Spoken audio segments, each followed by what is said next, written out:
Fala pessoal, sejam bem-vindos a mais uma aula da Ion School Online. Essa é a nossa quarta aula de introdução aos livros históricos. Na nossa última aula nós falamos a respeito do livro de Ruth e qual era o contexto de Israel no tempo dos juízes. Enquanto as tribos estavam se estabelecendo cada uma em seus lugares, elas falharam grandemente em expulsar ou aniquilar por completo aqueles povos que o Senhor havia mandado destruir como parte da sua ira contra eles durante a conquista e invasão da terra de Canaã. Esses mesmos povos que foram deixados, talvez em um pequeno número de começo, no passar dos anos, eles se multiplicaram, cresceram e se tornaram como um espinho no sapato dos israelitas. Um problema a ser lidado pelo resto da vida. Em um ano os israelitas têm que lidar com os cananeus, no outro eles têm que lidar com os amorreus, no outro eles têm que lidar com os midianitas, e aí eles têm que lidar com os filisteus. E assim os israelitas nunca tiveram sossego na terra que mana leite e mel e que deveria ser um lugar de paz e tranquilidade enquanto eles serviam ao Senhor da aliança, o Deus que havia resgatado eles do Egito e levado eles até aquela terra. No livro de Juízes nós temos a grande declaração de que pela falta de um rei ou de um líder que unificasse toda a nação em um só reino, o povo fazia simplesmente o que lhe agradava, o que lhe parecia correto, mas falhavam vez após vez, fazendo o que é mal aos olhos do Senhor. É nesse mesmo contexto dos juízes que nós estudamos Ruth, a história que aconteceu no período dos juízes. E esse período dos juízes vai finalizar justamente com o nascimento de Samuel, esse personagem que nós vamos ver hoje. O livro que nós vamos estudar hoje, então, é o primeiro livro de Samuel. Não se chama de primeira porque não é uma carta, mas é um livro, então nós devemos dizer o primeiro livro de Samuel, ou primeiro Samuel, que na Tanakh, na Torá, seria chamado de Sefer Shamuel. No cânon hebraico, o primeiro e o segundo livro de Samuel são, na verdade, vistos como apenas um livro, que juntamente com o livro de Reis, que contaria a história do seu primeiro rei Saul, até o momento que Israel é sitiado e levado cativo pela Babilônia. Já na Septuaginta, esses livros seriam considerados como os livros dos reinos e seriam chamados de primeiro livro do reino, segundo livro do reino, e primeiro e segunda reis seriam terceiro e quarto livro dos reinos. Mas foi a partir da Vulgata Latina que nós voltamos a chamar esses livros de Samuel e de Reis, mas agora já com essa divisão de primeiro e segundo Samuel e de primeiro e segundo Reis. Na Tanakh, esses livros fazem parte da porção dos profetas anteriores. Na época da história narrada neste livro, não existia nenhuma potência mundial no meio da Palestina. O povo mais poderoso da época, naquela região, seriam os filisteus, que agiam a partir das cidades de Gaza, Asdod, Asquelon, Gat e Ecrom, suas principais cidades. E foi justamente a presença e a pressão dos filisteus sobre a nação de Israel que os levou a considerar a necessidade de levantar para si um rei que os governasse como os reis governam as outras nações. Enquanto o livro de Juízes tratava somente a respeito das histórias que aconteciam no meio das tribos, ignorando de certa forma qualquer atitude ou acontecimento no meio do sacerdócio lá em Siló, no livro de Samuel nós vamos ver que a narrativa começa justamente com o enfoque do sacerdócio em Siló. O autor desse livro, mesmo que chamado de Samuel, não pode ser atribuído categoricamente ao profeta Samuel. Primeiro, porque ele não se identifica como autor. Segundo, seria impossível que ele escrevesse a respeito de fatos que ocorreram depois da sua morte. Então nós vamos dizer que este autor é não identificado ou anônimo, mas tradicionalmente esse livro é atribuído a Samuel em sua maior parte, mas com adições feitas pelo profeta Natan e pelo profeta Gad também. De acordo com 1 Samuel 10:25, nós sabemos que Samuel escreveu um livro, mas isso não nos indica que este livro que nós estamos lendo foi escrito por ele, assim como o livro de Juízes, mas é muito possível que ele tenha escrito. Pelas evidências internas do livro de Samuel, é difícil dizer que a totalidade deste livro foi escrito antes da morte do rei Salomão. Detalhes como descrito em 1 Samuel 27:6, que vai nos contar a respeito de Ziklag, a cidade que o rei Davi ganhou de um dos reis filisteus, filisteus e que vai incluir um simples detalhe no final, dizendo que Ziklag pertence à tribo de Judá até os dias de hoje, já fazendo uma referência à divisão do reino de Israel e de Judá, que veio a ocorrer muito tempo depois. Apesar também de não constar nenhum obituário do rei Davi, nós vemos que o autor desse livro tinha conhecimento da morte de Davi, pois se refere nos últimos capítulos do segundo livro de Samuel, que era um livro só, se referindo às últimas palavras do rei Davi. Então o que os estudiosos irão dizer é que este livro provavelmente foi concluído ou escrito entre 930 a 722 a.C., mas contando a história referente aos acontecimentos que ocorreram entre 1100 a 1000 a.C., eventos que ocorreram dentro do território de Israel durante já o período monárquico. O tema do primeiro livro de Samuel é a vida de Samuel, a vida do rei Saul, o primeiro rei sobre Israel unificado, e a vida de Davi, o grande guerreiro. E isso já nos leva ao resumo básico deste livro de 1 Samuel, que nós vemos do capítulo 1 ao capítulo 7, a vida de Samuel, o último dos juízes, do capítulo 8 ao capítulo 15, as histórias de Samuel e de Saul, e do capítulo 16 ao 31, a história desse relacionamento turbulento entre o rei Saul e Davi. Ao todo, então, nós vamos ver do nascimento de Samuel, profeta, passando então pelo reinado de Saul até a ascensão de Davi, antes dele se tornar rei. E o versículo-chave desse primeiro livro de Samuel está lá em 1 Samuel 8, do versículo 6 ao 7, que vai nos dizer que o povo veio até Samuel e disse a ele: dai-nos um rei que governe sobre nós. E então Samuel orou ao Senhor porque ele não se agradou do que o povo disse. E o Senhor responde no versículo 7. E o Senhor disse a Samuel: atende ao povo em tudo que te pedir, pois não é a ti que rejeita, mas a mim, para que eu não reine sobre ele. Por um longo período o povo caminhou sem rei, agora eles desejam um rei. O que eles não compreendiam é que eles faziam parte de uma nação teocrática, onde o Senhor Deus Todo-Poderoso era o seu rei. Ao invés disso, eles desejavam um rei como as outras nações. Antes de entender o contexto desse versículo, então, vamos entrar no nosso esboço para podermos aproveitar o máximo possível do nosso tempo. De 1 Samuel 1, versículo 1, até o capítulo 4, versículo 1, nós vamos ler sobre o nascimento e sobre o chamado de Samuel. Antes de começar, eu preciso dizer que eu amo a história de Ana e Samuel. Existem alguns detalhes nessa história que me tocam profundamente e que tiveram um grande efeito na história de Israel. Nós começamos o livro então com a história de Eucana e suas duas esposas, Ana e Penina. Penina já tinha filhos, mas Ana não. E todo ano, quando Eucana trazia sua família diante do Senhor para adorar e trazer sacrifícios ao Senhor, ele repartia o sacrifício igualmente entre todos, mas dava porção dupla para Ana. Ana, cansada dos desaforos de Penina, foi clamar ao Senhor no tabernáculo, que continuava desde os dias de Juízes, lá em Siló, mas agora sob a supervisão do sumo sacerdote Eli, e começou a fazer sua oração sem qualquer som, apenas mexendo a sua boca. O sacerdote Eli vê aquilo e acha que ela tá bêbada. Bebeu um vinho lá fora e entrou bêbada na casa do Senhor. Para compreender um pouco dessa noção de Eli, nós precisamos ler o primeiro versículo do capítulo 3, que nos diz que naqueles dias a palavra do Senhor era muito rara e as visões não eram frequentes. Aqui está falando sobre a revelação de Deus dentro do sacerdócio. O sacerdote se tornou um babá no meio da casa do Senhor, um simples guardinha de trânsito. Eli passou a sua vida inteira no sacerdócio e ele não conseguia distinguir entre uma devota fazendo suas orações ao Senhor e uma mulher bêbada. Já não havia mais discernimento e sabedoria divina na nação de Israel. Ela responde: não, meu Senhor, eu não estou bêbada não, eu estou clamando ao Senhor. Ele responde: ah tá, agora eu entendi, então tá bom. Se é assim, então vai-te em paz, que Deus te conceda aquilo que você está pedindo.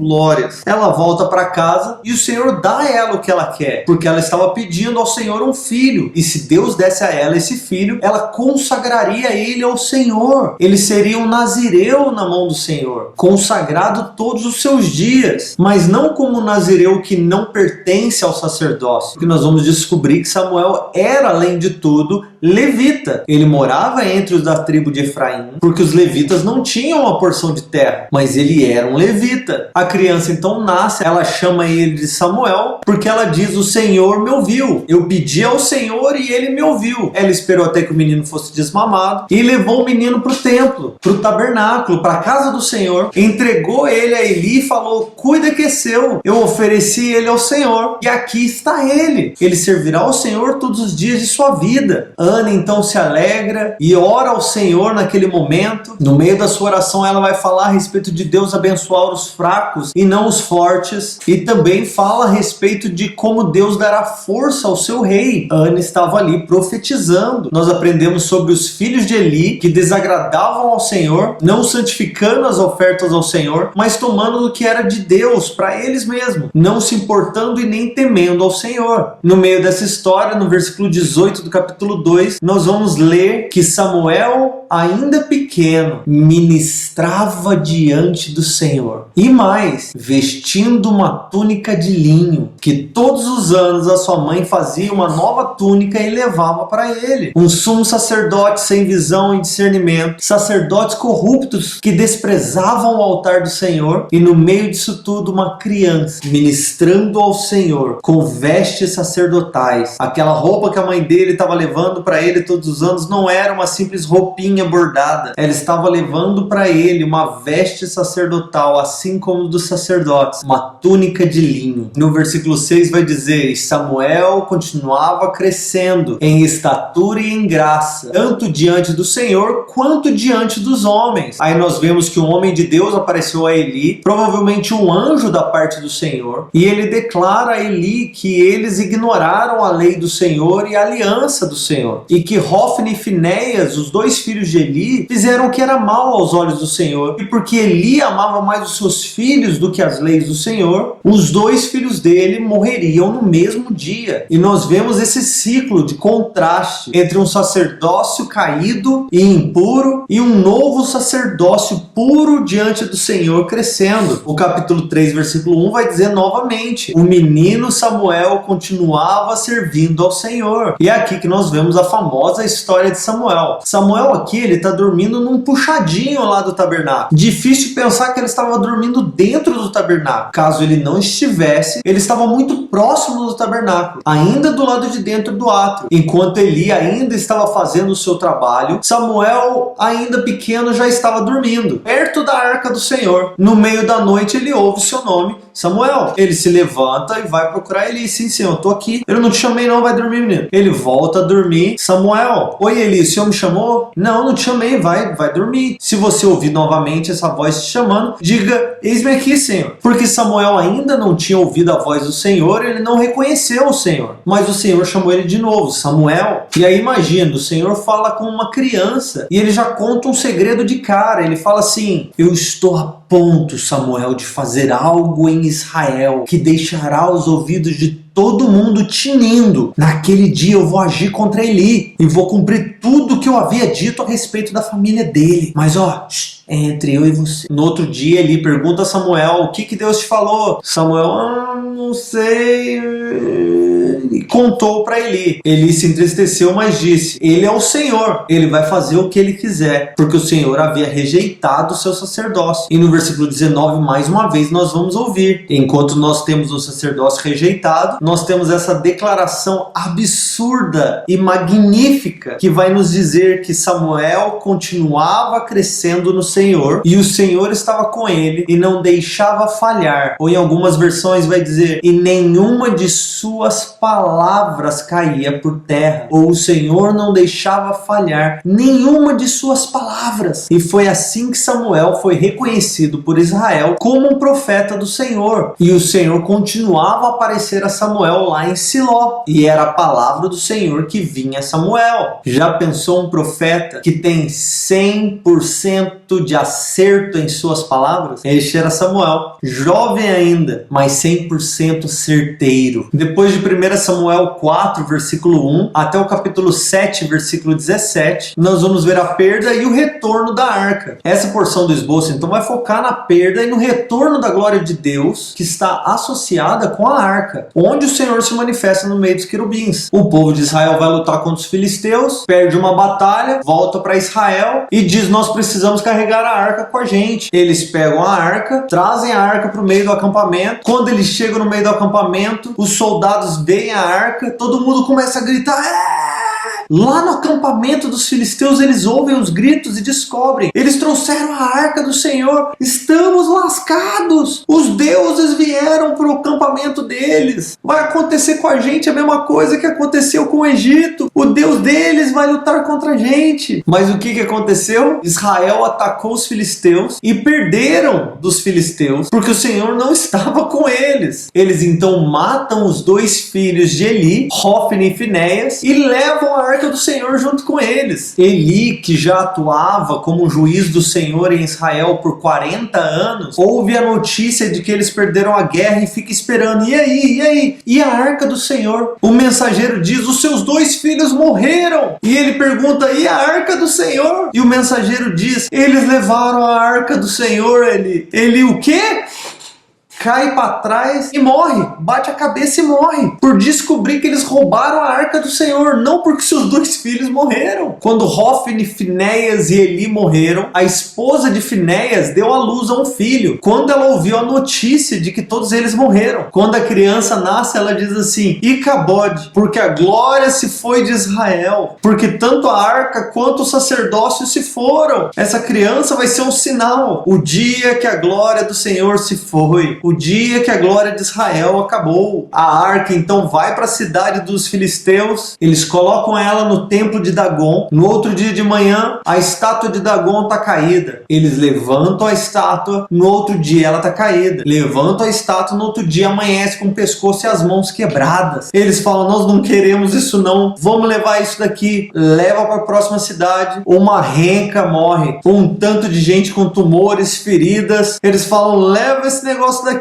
Eles levam para a próxima cidade. Quando chega em Ecrón, eles já falam: vocês trouxeram essa arca para matar a gente também? Não, leva isso daqui. A arca então ficou de cidade em cidade por 7 meses no meio dos filisteus, até que eles decidiram: vamos devolver essa arca. Resumindo a história, eles mandam a arca de volta, que chega sozinha, carregada pelos bois lá em Bet-Semes. O povo se alegra porque a arca do Senhor retornou. Aí a palavra vai nos dizer que lá em Bet-Semes o Senhor feriu 70 homens, porque eles olharam para dentro da arca do Senhor e morreram. O próprio povo de Deus falou: tira esse trem daqui, não queremos isso mais não. E é aí que o povo lá de Kiriat Jearim vem, busca a arca e deixam na casa de Abinadab, e colocam Eleazar, filho de Abinadab, para cuidar da arca. E a arca ficou lá por volta de 20 anos. Depois então desse período de 20 anos, Samuel já era adulto, já era reconhecido em toda a nação como um grande profeta. Ele convoca então o povo, lá no capítulo 7, versículo 3, ele vai dizer: se vocês querem voltar ao Senhor e servir a Ele com toda sinceridade, removam da casa de vocês, removam do meio do povo todo ídolo, qualquer Deus falso, remova daqui, vamos voltar à aliança do Senhor. Eu acho lindo porque Samuel se tornou um grande líder no meio do povo, como Josué, como Moisés. Ele uniu o povo e o povo ouviu a sua voz. E isso aconteceu lá em Mispa, o mesmo lugar que os israelitas se reuniram todos lá no livro de Juízes para lutar contra os benjamitas. Se lembram? Quando aconteceu aquilo com a esposa do levita e eles foram lutar e aniquilar os benjamitas, e porque eles retornaram à aliança do Senhor aqui, isso levou Israel a vencer uma batalha com os filisteus. E foi assim que Samuel julgou Israel em todos os seus dias, percorrendo em certas cidades de Israel ao longo do ano e repetindo o trajeto no próximo. Aí na próxima próxima porção do esboço, do capítulo 8, versículo 1 ao 12, versículo 25, nós vamos ver Saul sendo ungido rei. Para entender melhor o que vai acontecer nessa porção, seria legal talvez lembrar o que Moisés disse lá em Deuteronômio capítulo 16, do versículo 18 até o capítulo 17, versículo 20. Primeiro Moisés fala a respeito de levantar juízes que sejam justos aos olhos do Senhor e que não distorçam a justiça e que sempre demonstrem imparcialidade. Depois Moisés vai falar com o povo a respeito do futuro rei que eles teriam. Isso antes do povo entrar na terra prometida, antes até de Josué se tornar líder do povo. E ele diz para eles: quando vocês entrarem na terra prometida, na terra que o Senhor vai dar a vocês, vai chegar um momento em que vocês vão desejar ter um rei como as outras nações têm. Mas é muito importante que vocês escolham somente um rei que o Senhor apontar, porque esse rei terá alguns deveres. Ele não poderá acumular cavalos para si, nem desejar voltar ao Egito para pegar mais cavalos. Ele não tomará para si muitas mulheres, para que seu coração não se desvie. Não poderá juntar muito ouro para si. E mais, este rei deverá pegar uma cópia dessa lei e ele mesmo vai escrever uma cópia para si. E ele vai ter sempre essa cópia consigo e ele vai ler essa lei todos os dias da vida dele. Isso para que ele aprenda a temer ao Senhor, para que ele não se encha de vaidade diante dos seus irmãos e nem se afaste dos mandamentos do Senhor. Aí agora no capítulo 8 de 1 Samuel, o povo vem até um velhinho Samuel e dizem: Samuel, você já está velho, você vai morrer a qualquer momento e nós não queremos entrar em um novo período de juízes, como aconteceu quando Josué morreu e não deixou ninguém para trás. Se você nos deixar os seus filhos, nós estamos lascados, porque seus filhos são maus aos olhos do Senhor e maus aos olhos do povo. Eles não andaram segundo os teus caminhos, se tornaram gananciosos, recebem suborno e pervertem a justiça. Samuel, eles são o oposto do que Moisés disse que um juiz deveria ser. Agora chegou a hora, Samuel. Nos dê um rei. Nós queremos um rei como as outras nações têm reis. Porque esse rei vai nos liderar em batalhas, esse rei vai cuidar da gente, vai unificar o povo, vai ser lindo. É nesse contexto que nós vemos o texto-chave. Samuel ora ao Senhor: Senhor, que história é essa? O que está acontecendo? E aí o Senhor responde no versículo 7 e 8, dizendo: faça tudo o que eles estão pedindo, Samuel, porque eles não estão te rejeitando, eles estão me rejeitando como rei de Israel. Eles estão fazendo como eles sempre fizeram, me abandonaram desde o dia que eu tirei eles do Egito. Mas diga para eles quais são os direitos dos reis que estarão sobre eles a partir de agora. E aí você esperaria, né, que ele fosse dizer as mesmas coisas que Moisés disse, mas não, ele diz para o povo: só para vocês saberem, estes são os direitos do rei que vai estar diante de vocês, que vai estar sobre vocês. Ele vai tomar os seus filhos, ele mandará seus filhos para a guerra, ele mandará seus filhos para suas próprias colheitas, ele tomará suas filhas para trabalhar para ele vai tomar das melhores partes das suas terras, ele vai tomar o dízimo das suas colheitas, ele vai tomar do seu rebanho. E quando isso tudo estiver acontecendo, vocês vão se sentir injustiçados, maltratados, e aí vocês vão se lembrar do Rei Senhor Deus Todo-Poderoso e vocês vão clamar a ele. Mas deixa eu dizer aqui, ele não vai ouvir vocês. Você acha que o povo ficou com medo disso? Que nada, eles responderam: não estamos nem aí, nós queremos um rei. O Senhor então dá um rei segundo a vontade do povo. O Senhor então mostra Saul para Samuel e diz: esse vai ser o rei de Israel, um homem da tribo de Benjamim, alto, forte. Ele era o mais alto de todo o povo, ele era visto no meio do povo dos ombros para cima, não tinha ninguém maior que ele. Mas eu acho que tem um detalhe interessante nessa história, que é a resposta de Saul para Samuel quando Samuel diz que ele vai ser rei. Ele diz assim: por que você está falando comigo assim? Por acaso eu não sou da tribo de Benjamim, a menor das tribos de Israel? E a minha família não é da menor família das famílias de Benjamim? E nós temos que lembrar que além da tribo de Benjamim ser pequena, ela ainda foi dizimada naquele tempo dos juízes. E realmente haviam pouquíssimos benjamitas que sobraram daquilo tudo que aconteceu. Então, do meio dos benjamitas, o Senhor tira um homem alto, esbelto, para satisfazer o povo. No começo, Saul parecia um homem humilde, e foi nessa humildade que Samuel apresentou ele para o povo como rei. Ele não era somente humilde, ele era também medroso.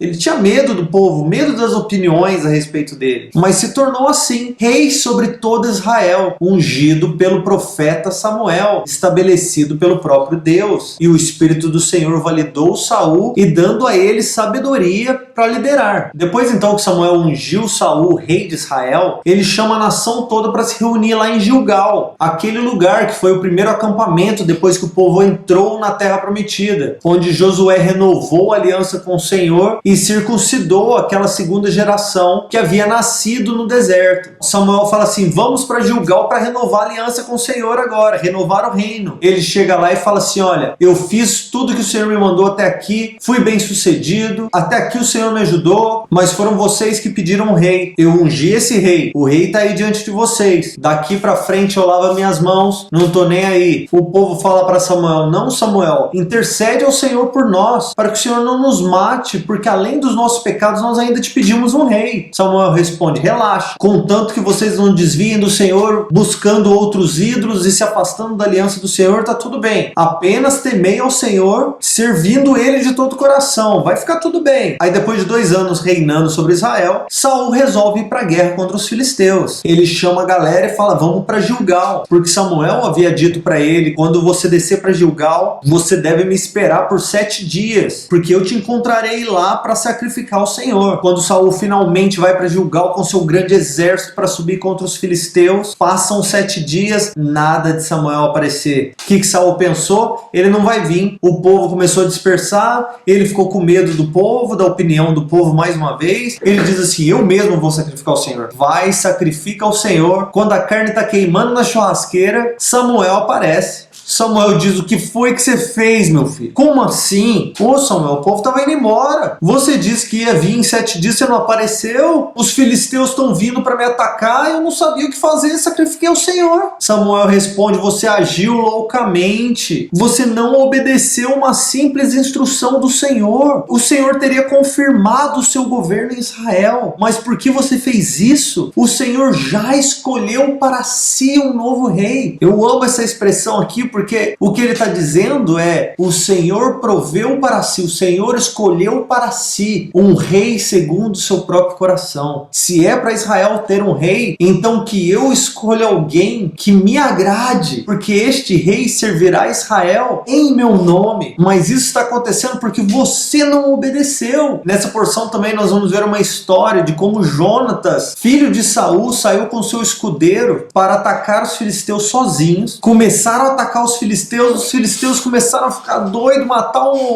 outro. Israel vem, se junta no meio da batalha. Saul declara uma maldição, fala assim: maldito seja qualquer um que comer qualquer coisa antes de a gente matar todo mundo. No final do dia o povo já estava cambaleando, com fome. Jonatas vê um favo de mel e fala: opa, mel, galera, vamos nos renovar. O soldado: você tá maluco? O seu pai amaldiçoou quem comesse. Ele fala: que nada, meu pai tá doido da cabeça. Só de comer um pouquinho de mel eu já me renovei, imagina vocês. Naquela noite eles fazem uma churrascada, todo mundo come, aí vem o rei Saul: quem é que fez isso? Ele vai morrer hoje, mesmo que seja meu filho. No final das contas ele descobre que foi Jonatas, seu próprio filho, que resolveu comer e dar de comida para todo mundo. Saul olha para Jonatas e fala: eu vou ter que te matar, cara. Jonatas fala: faz o que você quiser. O exército olha aquilo e fala: como assim? O Senhor entregou os filisteus a nós hoje por causa de Jonatas. Ele deve morrer por isso? De maneira alguma, não mate ele. E foi assim que Jonatas foi salvo pelo povo, porque se fosse por Saul ele teria morrido por causa de uma maldição boba que ele lançou e queria cumprir. Depois disso o Senhor manda Samuel até Saul falar para eles: cara, nós vamos atacar os amalequitas, porque o Senhor diz que vai destruir todos eles, porque eles nos atacaram quando nós saímos do Egito. Você acha que você consegue fazer isso? Saul fala: deixa comigo. Mas Samuel falou: tem que matar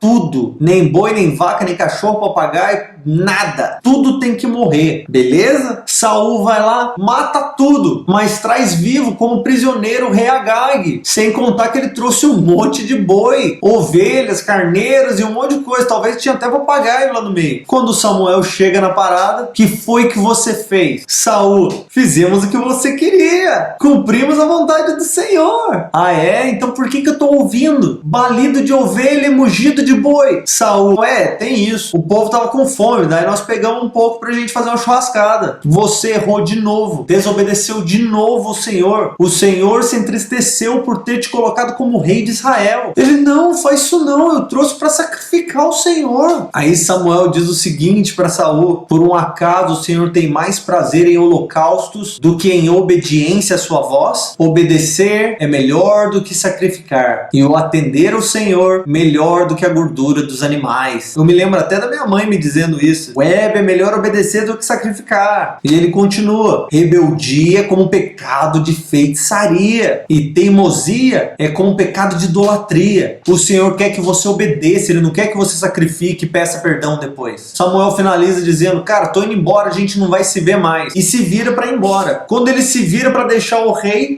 puxa o seu manto e rasga. Samuel vira e fala assim: da mesma forma que você rasgou meu manto, hoje o Senhor rasgou de ti o governo, o reinado sobre Israel, e entregou o seu reino a outro melhor do que você. E depois disso, Saul nunca mais encontrou Samuel. Aí do capítulo 16, versículo 1 até o 17, versículo 58, nós vamos ver a ascensão de Davi. Mesmo que Samuel tenha feito o que ele fez e falado o que ele falou para Saul, Samuel ainda tinha dó, tinha pena de Saul. Daí o Senhor veio para Samuel: cara, para de choramingar, para de ficar tendo pena de Saul, você não entendeu. Eu o rejeitei como rei de Israel. Agora pega o teu vaso de azeite e vem. Eu vou te enviar lá para Jessé, o belemita, lá em Belém, porque eu escolhi um dos filhos dele para ser rei. É isso que eu amo a Bíblia, cara. Alguns vão ler essa história e vão pensar assim: por que Davi? Da onde Davi veio? Escolheram aleatoriamente Davi.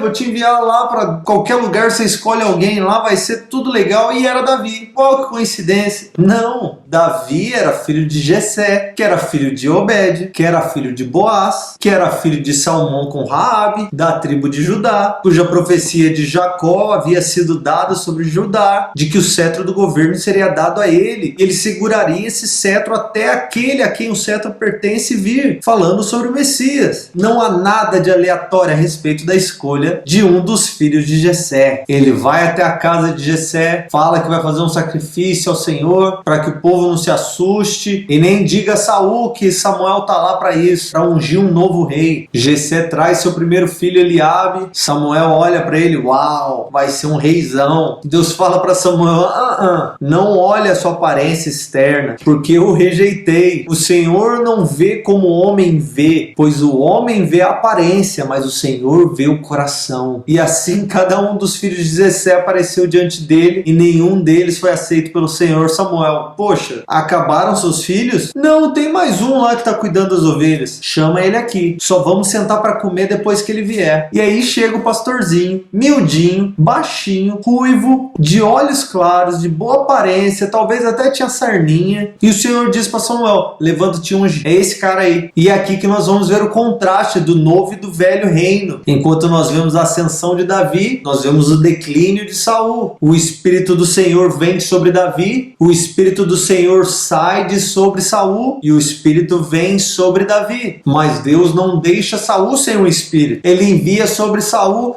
um espírito mau, de graça. E esse espírito mau da parte do Senhor atormenta Saul com loucura, um tipo de demência, que faz com que ele perca o sentido do nada e tenha atitudes fora do seu controle. Por causa desses ataques, desse tormento todo de Saul, eles mandam chamar lá da cidade de Belém um arpista, um rapazinho lá chamado Davi, para vir tocar para o rei, porque ele toca debaixo da unção do Senhor. A partir daquele momento, então, Davi vem trabalhar para o rei Saul, tangendo a sua harpa para libertar os espíritos de Saul. Isso sim é um músico ungido. Quando ele toca, os espíritos se acalmam. Mas aí, nesse mesmo período, mais ou menos, Golias vem junto com os filisteus para atacar Israel. Saul então sai para a guerra contra os filisteus. Nisso, Davi volta para sua casa para ajudar o seu pai. Como ele era novo, não havia necessidade dele no exército, mas os seus filhos mais velhos estavam servindo Saul no exército. Jessé fala para Davi: vai lá ver como é que estão os seus irmãos e já leva esses pãozinhos de queijo para eles aqui, que tá uma delícia. O negócio tá bom, como diz aqui em Minas. Quando Davi chega lá, lá, ele vê de longe, tem um gigante falando contra o exército do Senhor. Ele vira pro soldado mais perto dele: ô, tem alguma recompensa para quem matar esse cara? Porque quem é esse incircunciso para falar, para afrontar o exército do Deus vivo? Os caras olharam para Davi de cima para baixo. Como assim, moleque? Nisso, a palavra de Davi já tinha chegado lá no rei. Eles chamaram Davi: história é essa? Eu vou lá, eu vou matar ele para vocês. Você não pode, meu filho, você é muito novo. Volta para casa, relaxa. Que nada, meu rei. Sabe de nada, inocente. Quando o leão vinha atacar as ovelhas de meu pai, ou quando o urso vinha, eu corria atrás dele, salvava a ovelha e matava eles. Eu não tive medo de leão nem de urso, vou ter medo desse filisteu incircunciso? Nada. Saul falou: beleza, mas vamos proteger. Tentou vestir Davi com a armadura do rei, mas ficou grande demais. Davi falou: não tô acostumado com essas coisas não, isso é frescura pra mim, deixa eu lutar do jeito que eu tô acostumado. Davi então pegou o seu cajado, pegou os 5 pedras lisas que ele tinha apanhado no riacho, pegou a sua funda e falou assim: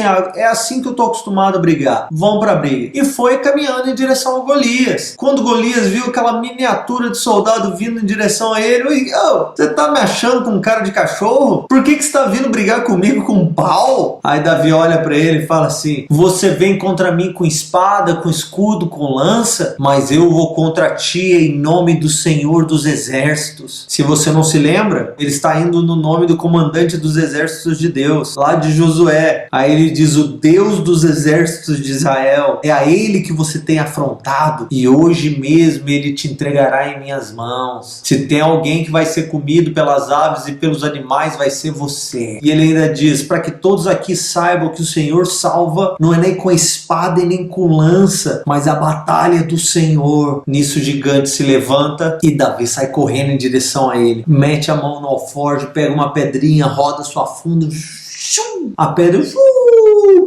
e o gigante, com uma pedrada, Davi derrubou Golias, saiu correndo, subiu em cima de Golias, pegou a sua própria espada e cortou a cabeça de Golias e trouxe para o exército de Israel.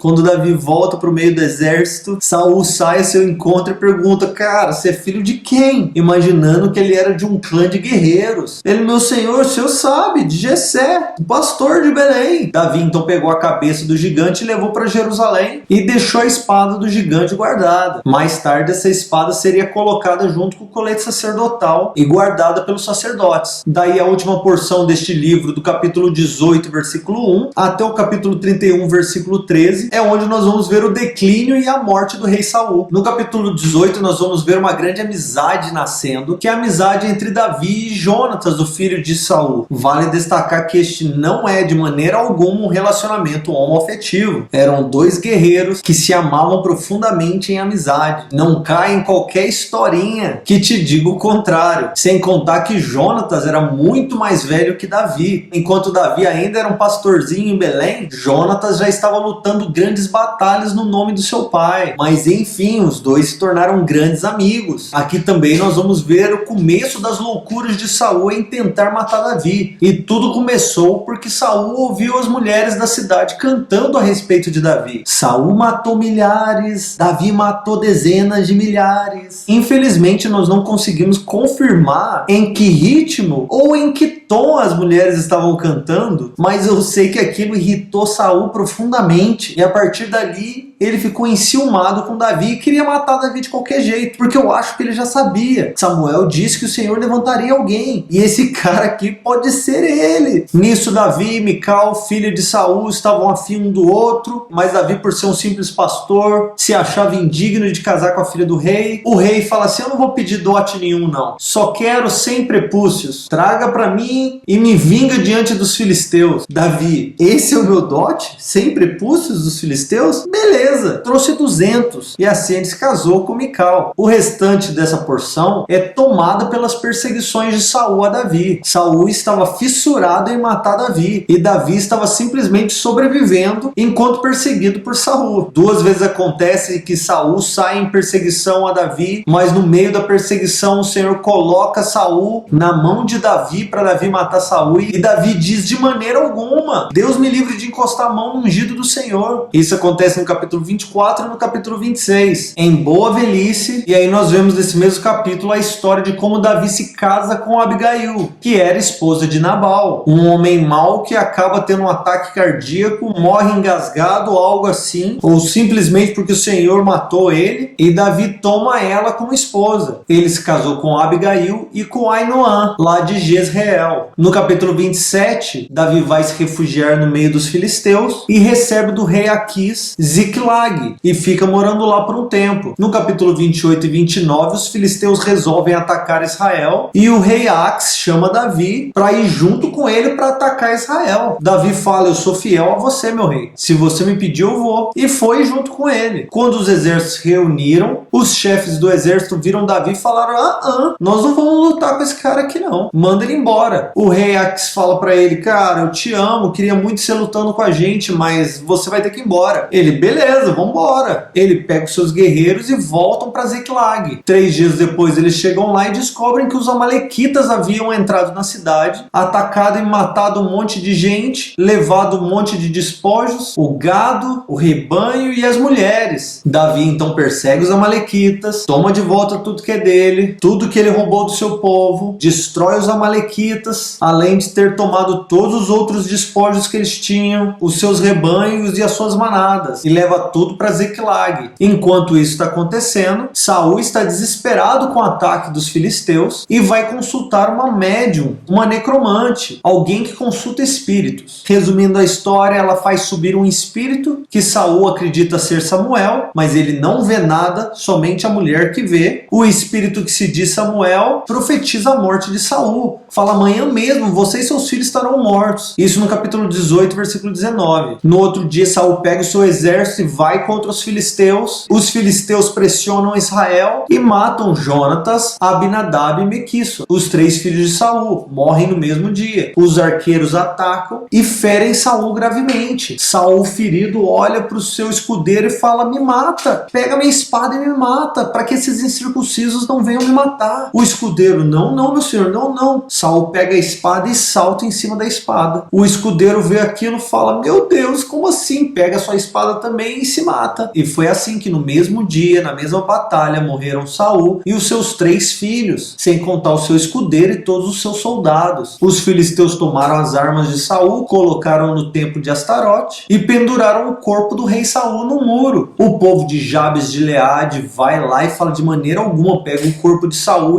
e sepulta ele, e por causa do rei eles jejuam por 7 dias. E é assim que a primeira parte do livro de Samuel acaba, ou o que nós conhecemos como o primeiro Samuel, começando com o nascimento do profeta Samuel, o pedido de um rei, o fracasso do rei, a escolha de um novo rei pela parte do Senhor e a morte do rei fracassado. Na nossa próxima aula nós vamos ver a continuação desse livro e como o Senhor levantou Davi para se tornar o rei que tanto uniria a nação de Israel como posicionaria a nação de novo debaixo das leis do Senhor. A gente se vê na próxima aula, se Deus quiser. Deus os abençoe.